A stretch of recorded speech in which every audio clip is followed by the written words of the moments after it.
Hello, and welcome to Demons After Dark. We'll be going through a couple of stories. We're going to start with one called Apocalypse. These are all nightmares that have previously happened, and I hope that you enjoy them. You wake up in a post-apocalyptic world. The ground is wet. The smell of iron in the air, which we all know to be blood. Buildings and all of the environment around you seems to be broken. You hear nothing. You see nothing. The only thing that you can see is the light in the distance that seems to be some sort of civilization. You start heading that way. The ground is cold. The air is even colder. And you can't help but just have your spine shiver from the fear that you now have. The town seems to be miles away, but you start walking anyway. Heading towards the town, you start to hear faint voices, noises, bangs, clashes, the screams of a young woman. And yet you still decide to travel forward. As you get closer to that town, you start to hear other noises. Screeching of claws as they scratch against the concrete walls. The roar of a beast that you have not seen but only can imagine the terror. And yet you still go on. You find yourself at a large gate. No one's there. You put your hands on the gate to try and push it forward, but it just doesn't seem to open. Looking around, trying to find some sort of way to open, you notice a light peeking through the wall. It's a crack. It's not very big, but big enough for you to squeeze through. As you reach towards the crack and look through, you see hundreds of bodies laying across the ground, torn apart, and your eyes glisten with the intense terror that you now see before you. And blood has soaked the ground, the walls, and every light inside, to the point that the lights that were white are now red. And everything now has that tint. You hear no people, no monsters, no crying. Only stone, dead silence as it pierces through. You know that you have to go inside. There's no other choice. It's the only shelter that you now see. You squeeze through the crack. Although it's big enough for your body, it's not comfortable. You tear your shirt on the way through. After you're through, you go to the first building that you see. The door's open, windows broken. And you can't help but having the uneasy feeling that what you might see beyond that door might be even worse than what you saw outside. As you creep towards the door, you hear a faint whisper. Go away. You can't help but just be happy that the voice is human. You cry out in help. Please, help me. I have no idea where I am. I need your help. The voice just repeats. Go away. At this point, you're desperate. You go through the door, and you see nothing. It's pitch black. You trip on a chair on your way inside. Scared that you had just made noise, you back into a corner and make none. You start to shiver, not because of the cold air or the cold ground, but because you simply just don't know what else to do. So you whisper back, "Are you there? Can you help me?" The voice doesn't reply. As you finally wake up the nerve to move even the slightest bit, you notice that the torch outside had still been lit. You grab it and bring it inside, even though it might expose you to whatever had done this atrocity. As you crest through the door, you begin to look around. The only furniture that seems to be out of place is the one that you had knocked over on the way inside. No sign of life, no sign of people. As you walk throughout the house, you notice that everything seems to be in perfect shape. Nothing's broken, nothing's removed, no sign of people.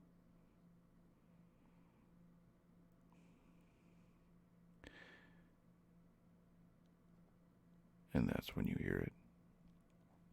The cold scratching of nails against concrete as it just caresses the outside of the house. The sick, blood-curdling growl that seems to come from everywhere. You immediately put out the torch and remain to go into the fetal position in the corner. You try to remain quiet, to so much as not just give yourself away. And that's when you feel it. A hand from underneath the floorboards reaches out. As the floorboards open up, you notice that it is people down there. They help you get down.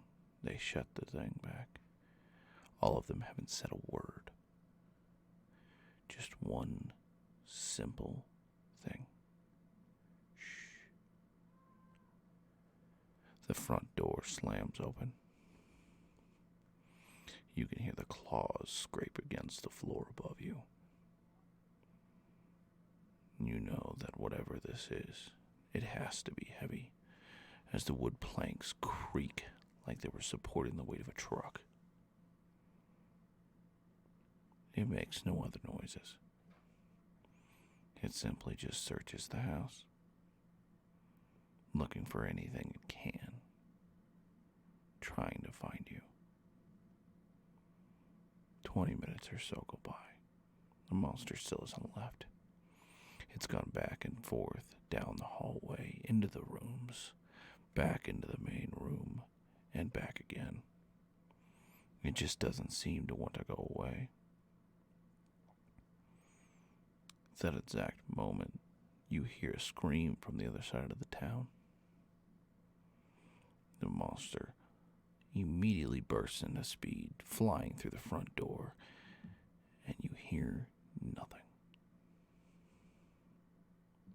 You turn to the person nearest to you and ask what is going on. They simply reply again with, "Shh, don't talk." Your eyes are heavy. You're absolutely terrified, but you have to sleep. You start to lay down, and you start to close your eyes. And that's when the person beside you decides to shake you. In a frantic, you don't know what to do. You can't sleep. You can't stay awake. They simply repeat, "Shh." You sit on that ground for what seems to be hours. Your legs are cold. You're afraid that you might obtain hypothermia. And that's when you see it. The light peek through the top window of the house. And as it starts to light up everything, you know that this is dawn. And then the person beside you says, "Okay, we should be safe." As the entire house begins to light up, they start to come out of the floorboards. 10, maybe 20 people in one little home had all been down there with you. And you ask, what is going on?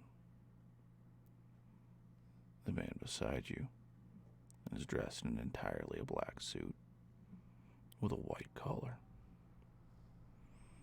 He tells you that these are the demons of sin. They have come to make us append for what we have done. You tell him, I am not from here. I have nothing to append for. Why are they here? He tells you again, these are the demons of sin. And they are here to make us append for what we have done.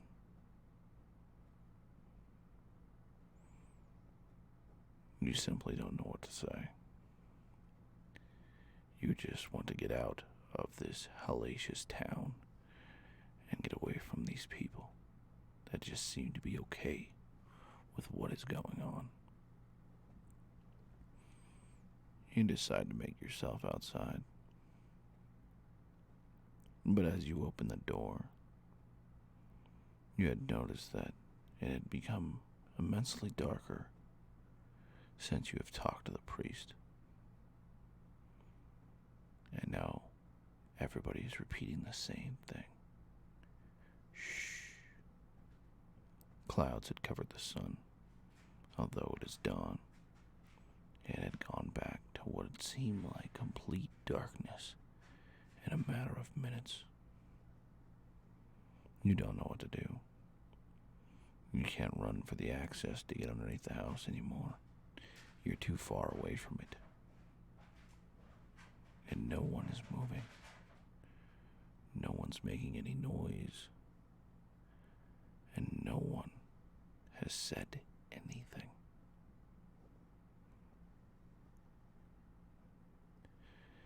You begin to walk towards the access to underneath the house when your foot presses too hard against a plank. The eerie creak of the steel nails on the wood planks has seemed so loud. And at that point, you knew that it was over. All the windows in the house blow out. Fear strikes everyone. Screaming, running, panic. You get hit with what you think is a plank of wood or something along those lines as you drop to the ground to try and pretend that you didn't just do that.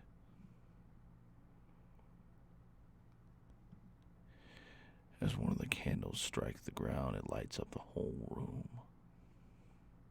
And you find out that what had struck you was not some piece of wood, but the forearm of the gal that was just beside you.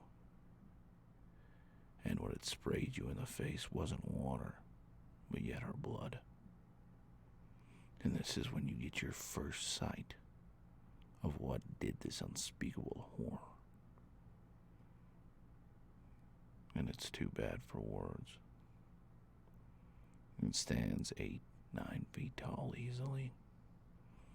Claws as long as kitchen knives. Black skin, red eyes, and teeth. Oh, so many teeth. You don't know what to do. You're frozen in fear. As this monster is 2 feet from you, tearing apart the woman that was right beside you. The lacerations are so deep. Blood is everywhere. And it has no sign of stopping. Everyone around you hasn't moved, hasn't said a word. And you don't know why. As you're frozen in fear, the monster finishes what he did. It stands up. It seems to look around but see nothing. In your own mind, you don't understand what's going on. How does something not see you? You're 2 feet in front of it. It snarls. It claws at the walls. And yet doesn't see anyone. At that moment, the clouds start to part a little, and light begins to shine through. The monster runs away as if it can't be touched by it. The clouds continue to part. And now it's your first glimpse of actual light.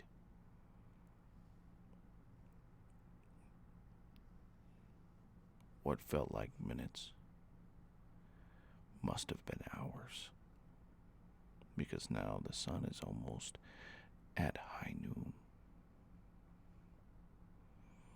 The priest comes up to you and says that she died because of you, because you did not follow the rules. Be quiet. You begin to ask questions that you don't have the answers to. What was that? Why didn't it see me? Why are we here? The priest doesn't say much. He simply just tells you that they're blind. They can't see a thing, but they can hear you. Any noise will make them come running.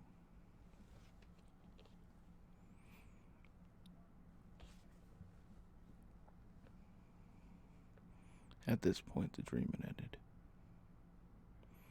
You had woken up from your dream in an immense amount of fear.